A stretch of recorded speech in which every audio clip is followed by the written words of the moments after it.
ಅಲ್ಲಿಗೆ ಒಂದು ಫೈನಲ್ ಆಗುತ್ತೆ. ನೀಟ್ ಹೋರಾಟ ಹಿನ್ನೆಲೆಯಲ್ಲಿ ಮಾತುಕತೆ ನಡೀತಾ ಇಲ್ಲ. ದೆಹಲಿಯಿಂದ 2ನೇ ಬಾರಿ ಬರಿಗೆಯಲ್ಲಿ ವಾಪಸ್ಸಾಗಿದ್ದಾರೆ ರಾಜ್ಯ ನಾಯಕರು. ವರಿಷ್ಠರು ಕರೆದಾಗ ಮತ್ತೆ ಬರ್ತೀವಿ ಅಂತ ಹೇಳಿದ್ದಾರಂತೆ ಸಿದ್ದರಾಮಯ್ಯ ಅವರು. ಸಂಪುಟ ವಿಸ್ತರಣೆ ಬಗ್ಗೆ ಈ ಬಾರಿ ಕೂಡ ಚರ್ಚೆ ನಡೆದಿಲ್ಲ. ವರಿಷ್ಠರು ಹೇಳಿದಾಗ ಮತ್ತೆ ಬರ್ತೀವಿ ಅಂತ ಸಿದ್ದರಾಮಯ್ಯ ಅವರು ಹೇಳಿದ್ದಾರಂತೆ.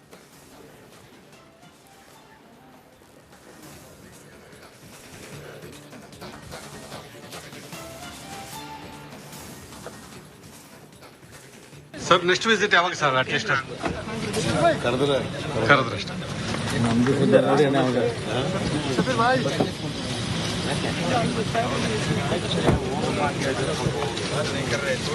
ಸರ್ ನೆಕ್ಸ್ಟ್ ವಿಸಿಟ್ ಯಾವಾಗ ಸರ್? ಅಟ್ಲೀಸ್ಟ್ ಕರೆದ್ರೆ ಅಷ್ಟೇ.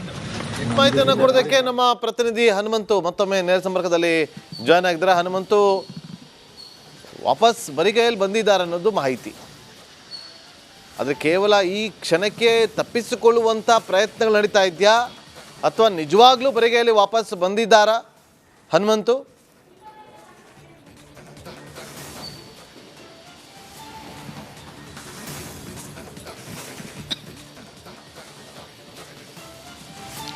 ನಾಗೇಂದ್ರ ಬಾಬು, ಕಾಂಗ್ರೆಸ್ನ ಹೈಕಮಾಂಡ್ ನಾಯಕರು ದೆಹಲಿಗೆ ಬರುವಂತೆ ಬುಲಾವ್ ಕೊಟ್ಟಿರುವಂತಹ ಹಿನ್ನೆಲೆಯಲ್ಲಿ ಮುಖ್ಯಮಂತ್ರಿ ಡಿ ಕೆ ಶಿವಕುಮಾರ್ ಅವರು, ಮಾಜಿ ಮುಖ್ಯಮಂತ್ರಿ ಸಿದ್ದರಾಮಯ್ಯನವರು ಮತ್ತು ಬಿ ಕೆ ಹರಿಪ್ರಸಾದ್ ಅವರು ವಿಶೇಷ ವಿಮಾನವನ್ನ ಹತ್ತಿ ಅಲ್ಲಿ ದೆಹಲಿಗೆ ಇಳಿದಿದ್ರು. ಆದರೆ ದೆಹಲಿಯಲ್ಲಿ ಆಗಿದ್ದಂತಹ ರಾಜಕೀಯ ಕ್ಷಿಪ್ರ ಬೆಳವಣಿಗೆಗಳೇನಿದಾವೆ ಅದು ಕರ್ನಾಟಕ ರಾಜ್ಯ ಸಚಿವ ಸಂಪುಟ ವಿಸ್ತರಣೆ ವಿಚಾರದಲ್ಲಿ ಒಂದಷ್ಟು ಬ್ರೇಕ್ ಹಾಕದಂತೆ ಕಾಣಿಸ್ತಾ ಇರುವಂತದ್ದು. ಯಾಕೆ ಅಂತಂದು ಹೇಳಿದ್ರೆ, ನೀಟ್ ಪ್ರಶ್ನೆ ಪತ್ರಿಕೆ ಸೋರಿಕೆ ವಿಚಾರವನ್ನ ಮುಂದಿಟ್ಟು ಅಲ್ಲಿ ಎಂಟೈರ್ ರಾಹುಲ್ ಗಾಂಧಿ ಅವರು ಸೇರಿದಂತೆ ಕಾಂಗ್ರೆಸ್ನ ಎಲ್ಲರೂ ನಾಯಕರು ಕೂಡ ಹೋರಾಟದಲ್ಲಿ ತಲ್ಲೀನರಾದ್ರು. ಹೋರಾಟ ತೀವ್ರ ಸ್ವರೂಪಕ್ಕೆ ಹೋಯಿತು. ರಾಹುಲ್ ಗಾಂಧಿ ಅವರು ಕೂಡ ಬಂಧನವನ್ನು ಕೂಡ ಮಾಡಲಾಯಿತು. ಹೀಗಾಗಿ ಸಾಲು ಸಾಲು ಸವಾಲುಗಳು ಮತ್ತೆ ರಾಷ್ಟ್ರೀಯ ರಾಜಕಾರಣದ ಒಂದು ಮಹತ್ವದ ವಿಚಾರಗಳನ್ನ ಮುಂದಿಟ್ಕೊಂಡು ಅಲ್ಲಿಯೇ ಕಾಂಗ್ರೆಸ್ ಹೋರಾಟಕ್ಕೆ ಧುಮುಕಿರುವಂತಹ ಹಿನ್ನೆಲೆಯಲ್ಲಿ ರಾಜ್ಯದ ವಿಚಾರಕ್ಕೆ ಏನು ನಿನ್ನೆ ಮಧ್ಯಾಹ್ನ 1:15 ಸಭೆ AICC general secretary KC. Venugopal ಅವರ ನಿವಾಸದಲ್ಲಿ ನಡೀಬೇಕಾಗಿದ್ದಂತ ಸಭೆಯನ್ನು ಕೂಡ ಮುಂದಾಗಿತ್ತು. ಆದಾಗ್ಯೂ ಕೂಡ ರಾತ್ರಿ ಒಂದು ಸುತ್ತಿನ ಮಾತುಕತೆ ಆಗಬಹುದು ಅನ್ನೋ ನಿರೀಕ್ಷೆಯಲ್ಲಿ ರಾಜ್ಯ ನಾಯಕರು ಕೂಡ ಇದ್ರು. ಆದಾಗ್ಯೂ ಕೂಡ ಇವತ್ತು ಬೆಳಗ್ಗೆ ಸಭೆ ಆಗಬಹುದು ಅನ್ನೋಂಥ ಒಂದಷ್ಟು ಚರ್ಚೆಗಳಿದ್ರು. ಅಂತಿಮವಾಗಿ ಯಾವುದೇ ರೀತಿಯ ಸಭೆಗಳ ವಿಚಾರಕ್ಕಾಗಿ ಕಾಂಗ್ರೆಸ್ ಹೈಕಮಾಂಡ್ ಇಂದ ಇನ್ನೂ ಕೂಡ ಸ್ಪಷ್ಟವಾದಂತಹ ಸೂಚನೆ ಬಂದಿಲ್ಲ. ಹೀಗಾಗಿನೇ